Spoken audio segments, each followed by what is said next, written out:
वहाँ कुछ हिंदी का विरोध हो रहा है और मैं समझता हूँ कि अगर इसके लिए हम एक राष्ट्रीय मानसिकता बनाने का प्रयास करें तो हिंदी को विश्व भाषा बनने से भी कोई रोक नहीं सकता। मेरा ऐसा और इसलिए बड़ी भद्रता की बात है कि यह विश्वविद्यालय फ्रेंच, चीनी, स्पेनिश और जापानी भाषा हिंदी के माध्यम से पढ़ाता है। मुझे मालूम है अमेरिका में क्लीवलैंड गया था, वहाँ हिंदी और तीसरी पीढ़ी ये विषय था व्याख्यान का। मुझे बुलाया गया तो मैं गया, वहां से लोग चिंतित इसलिए कहते हैं कि अगर हमारे बच्चे हिंदी नहीं पढ़ेंगे अमेरिका में रह करके तो ये हिंदुस्तान को भूल जाएंगे। उनके लिए हिंदी और हिंदुस्तान की पहचान दोनों एक ही चीज है। हिंदी है तो हिंदुस्तान की पहचान है, वरना नहीं है, और वो चिंतित है। लेकिन मुझे वहां एक बहुत अच्छी अच्छा समाचार मिला कि वहां अंग्रेजी को भी लोग हिंदी भाषा के माध्यम से पढ़ाने का प्रयास कर रहे हैं और यह प्राथमिक विद्यालय और माध्यमिक विद्यालयों में यह प्रयास वहां कुछ विद्यालयों में प्रारंभ हो गया है। तो इससे मुझे लग रहा है कि हिंदी के प्रति आकर्षण हो रहा है। इस आकर्षण को हम व्यावसायिकता से जोड़ सकते हैं। यदि हिंदी उद्योग की, हिंदी व्यवसाय की और हिंदी शासकीय सेवाओं की भाषा हो गई तो निश्चित रूप से हिंदी का भविष्य बहुत ही उज्ज्वल है। एक भाषाई शक्ति के रूप में हम विश्व मंच पर अपनी उपस्थिति से हम दर्ज करा सकते हैं। दूसरी चीज मुझे यह लग रहा है कि अनुवाद, भाषा विस्तार के लिए अनुवाद मुझे आवश्यक तंत्र दिखाई पड़ रहा है। यदि हम हिंदी के साहित्य का दूसरे देशों की भाषा में, दूसरी भाषाओं में अनुवाद करके वहां पहुंचाएं तो हमारे साहित्य की श्रेष्ठता स्थापित हो जाएगी। गीतांजलि को नोबेल पुरस्कार कब मिला? जब उसका अंग्रेजी में अनुवाद हुआ। तब लोगों ने समझा कि रविन्द्रनाथ टैगोर की कविताओं में कितनी शक्ति है, उसमें क्या संदेश छिपा है, और तब लोगों ने फिर नोबेल प्राइज के लिए उसको उपयुक्त माना। तो हम अगर अपने भारतीय साहित्य का दूसरी भाषाओं में अनुवाद करके विश्व मंच पर प्रस्तुत करें तो निश्चित रूप से हिंदी की प्रतिष्ठा में वृद्धि होगी और हिंदी भाषा इसी तरह से अंतर्राष्ट्रीय स्वरूप को ग्रहण कर सकती है। इस दिशा में मैं समझता हूं कि इस विश्वविद्यालय का योगदान भी महत्वपूर्ण, कालांतर में महत्वपूर्ण सिद्ध होगा। हमारे यहाँ अंग्रेजी तो बाधा है ही है। अंग्रेजी समर्थक लोग, अब उनकी क्या बात की जाए।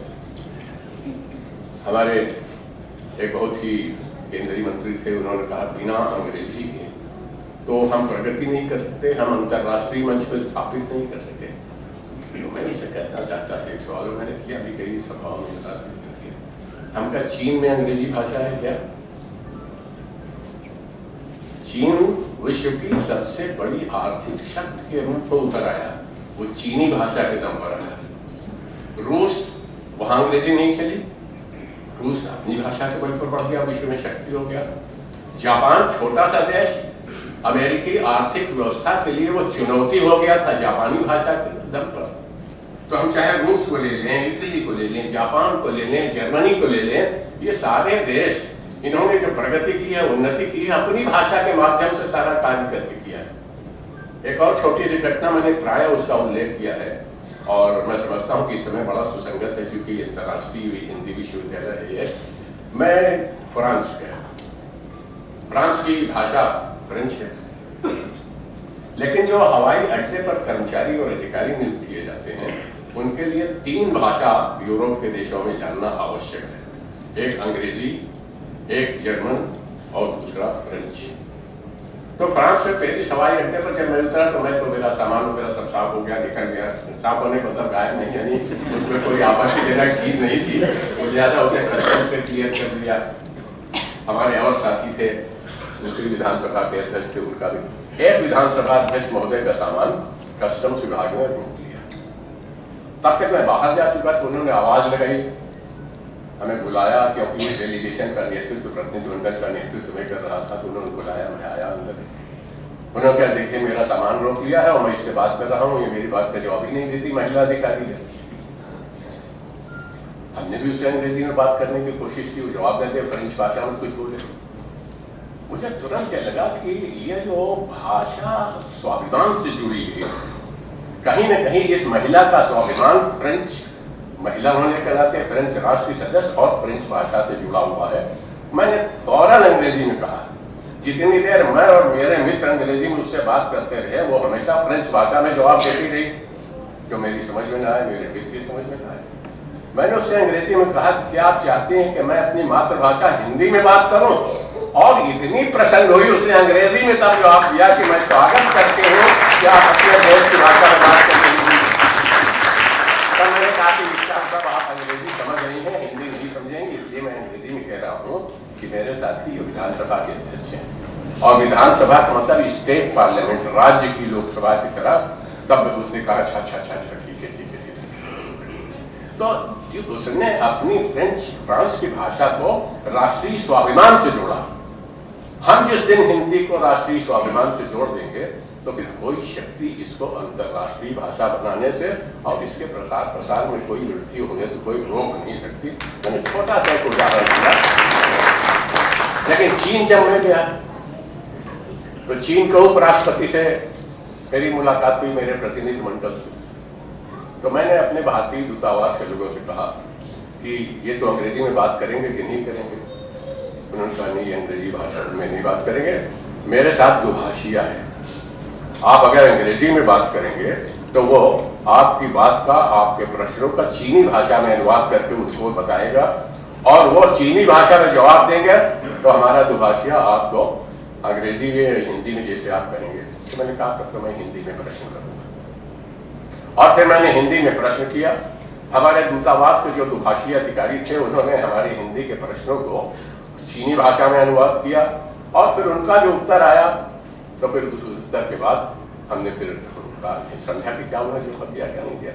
हमारे इसलिए प्रत्येक कहीं न कहीं हमारे दूतावासों के माध्यम से हिंदी के प्रसार के लिए अग्रसरित होने की आवश्यकता है। आज हम अंग्रेजी में वहां व्यवहार करते हैं, बात करते हैं। हम भारतीय दूतावास के अंदर जाते हैं तो वहां अंदर तो हिंदी में बात होती है, लेकिन जब उनका दूसरे लोगों से संपर्क होता है तो उनकी संपर्क की भाषा अंग्रेजी है, तो अंग्रेजी हो भाषा ठीक है। लेकिन हम अगर विशेष अवसरों पर भी हिंदी भाषा के प्रयोग के लिए बल दें तो धीरे धीरे यह अंतर्राष्ट्रीय स्तर पर प्रयोग में लाई जाएगी। अब मुझे ये लग रहा कि एक चीज की और आवश्यकता है।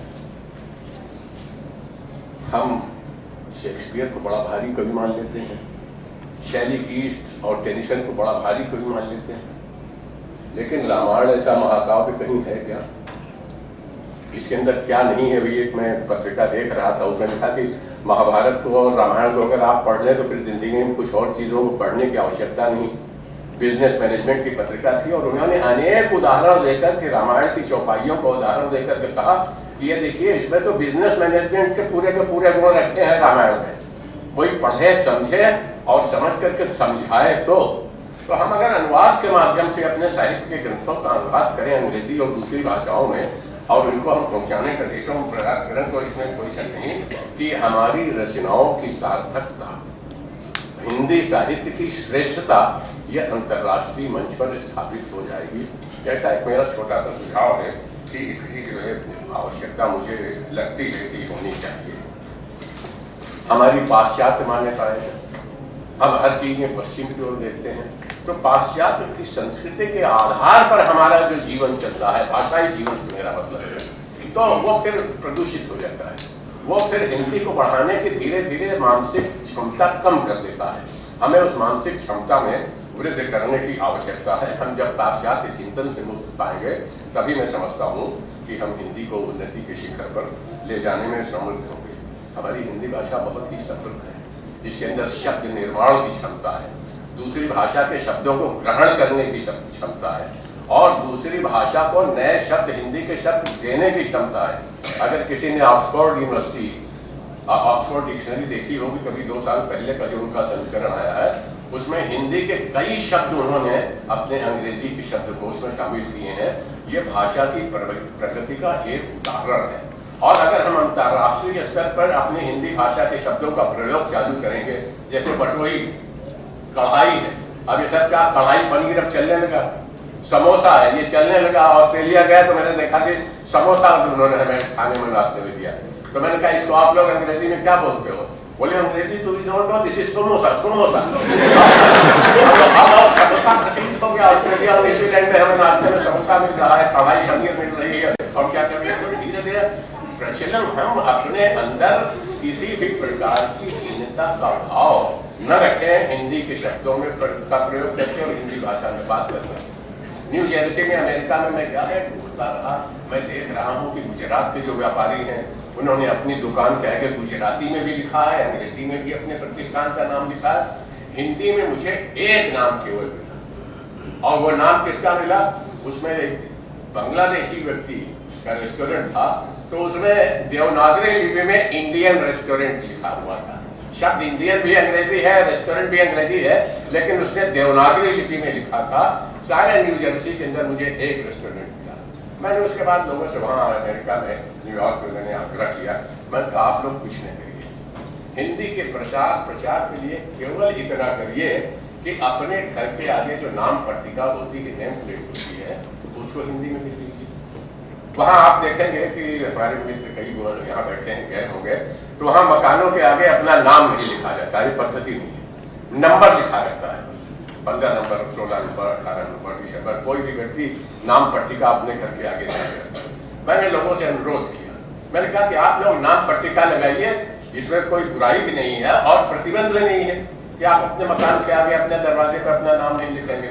और मैंने ये प्रार्थना की थी सन 2000 या 2001 में जब मैं अमेरिका गया था, और अभी मैं 4 साल पहले जब मैं न्यू जर्सी गया, मुझे अतीव प्रसन्नता हुई। मेरे एक मित्र सुरेंद्र तिवारी हैं, कवि हैं न्यूयॉर्क के, तो न्यू जर्सी में, तो जब मैं उनके दरवाजे के सामने अपने फाटक खोलने की गाड़ी में मैं बैठा था, तो उसमें लिखा था कामिनी निवास, देवनागरी भाषा में, हिंदी में कामिनी निवास। तो मैंने पूछा तिवारी जी यहाँ कुछ और लोगों ने लिखा है? बोले कम से कम 8-10 मकान में बता सकता हूँ कि लोगों ने हिंदी भाषा में देवनागरी लिपि में अपने मकान के आगे अपना नाम या अपने भवन का नाम लिखा हुआ। तो धीरे धीरे जब हम प्रचलित करेंगे, अपने व्यवहार में लाएंगे इन शब्दों को, तब पड़ोसी पूछेगा कि ये कौन सी भाषा है, तो फिर पड़ोसी पूछे कि इसमें आपने लिखा क्या है। जो आने जाने वाला है देखेगा कि ये ऐसी गैर पहचानी भाषा है, इसमें क्या लिखा है, उसके अंदर उत्सुकता जागृत होगी, तब धीरे धीरे प्रचार होगा। और इसके बाद जब मैं इंग्लैंड में गया, तो मेरे एक मित्र उपाध्याय भी हैं, तो उनके घर के आगे भी अंग्रेजी में, रोमन लिपि में हिंदी नाम लिखा हुआ। तो मुझे लगा कि धीरे धीरे कहीं न कहीं संकल्प की कमी है, जिसके कारण हमारी हिंदी अभी अंतर्राष्ट्रीय रूप नहीं धारण कर रही है। लेकिन अगर हम संकल्प की दृढ़ता दिखाएं तो निश्चित रूप से हमें सफलता इस कार्य में मिलेगी। परंतु दुख की बात क्या है, हिंदी राजनीति का शिकार हुई, हिंदी गुटबाजी का भी शिकार हो रही है। मुझे कहने में संकोच नहीं है, एक विचारधारा के लोग जितने मान और सम्मान योग्यता के आधार पर दिया जाना चाहिए, एक विशेष गुट से जुड़े हुए लोग एक विशेष विचारधारा से, मुझे भी सम्मान चाहिए, मेरे समधी को भी सम्मान चाहिए, मेरे दामाद को भी सम्मान चाहिए, मेरे रिश्तेदार को भी सम्मान चाहिए। ये जो कब्जा करने की प्रवृत्ति है, संस्थानों पर कब्जा करने की, सम्मानों पर, तो जो वास्तव में जिसकी रचनाओं में गुणवत्ता है, जिसकी रचनाएं श्रेष्ठ हैं, वो तो पीछे रह जाता है। और संबंधों के आधार पर, मित्रता के आधार पर, रिश्तों के आधार पर जब सम्मान मिलने लगता है, तो जो वास्तव में उसका अधिकारी है, उसके मन में क्लेश होता है, उसके मन के अंदर पीड़ा होती है। इन रचनाओं में क्या है, सम्मानित कर दिया गया, एक रचना के ऊपर 5 रचनाओं के ऊपर, और आपने बहुत बड़ा सम्मान दे दिया। कहीं न कहीं जो सम्मान का निर्णय करने वाले जो निर्णायक लोग हैं, उनको भी इस दिशा में विचार करने की आवश्यकता है। ढंग कोई बहुत बड़ी बात नहीं है, लेकिन जो अच्छे लेखक हैं, अच्छे रचनाकार हैं, उनके आत्मसम्मान को आप ठेस पहुंचा रहे हैं। उनकी कृतियों को, उनकी रचनाओं को नकार करके और घटिया रचनाओं को पुरस्कृत करके, सम्मानित करके, हमें इस दिशा में विचार करने की आवश्यकता है। नाम किसी का लेना उचित भी नहीं है, मेरा स्वभाव भी नहीं है, लेकिन मन में पीड़ा जब होती है, तब फिर वो पीड़ा कहीं न कहीं जब हम व्यक्त करेंगे, तब वो बात 4 जगह जाएगी, तब उसका असर हमें दिखाई पड़ेगा। इसलिए आप मेरे सामने एक छोटी सी इस गोष्ठी में या इस समारोह में मैंने अपनी बात को कहने की कोशिश की है। एक मेरी रचना है जिसमें मैंने कहा है कि जाति धर्म संप्रदाय ये भी हैं सुभद्रा के उदर। अभिमन्यु ने अपनी माँ के पेट में 6 दरवाजे 6 द्वार किस तरह से पार किए जाते हैं ये सीखा। हमारे यहाँ कुछ ऐसे लोग हैं जिनको हम ये कह सकते हैं कि वो अंग्रेजी भाषा के अभिमन्यु हैं।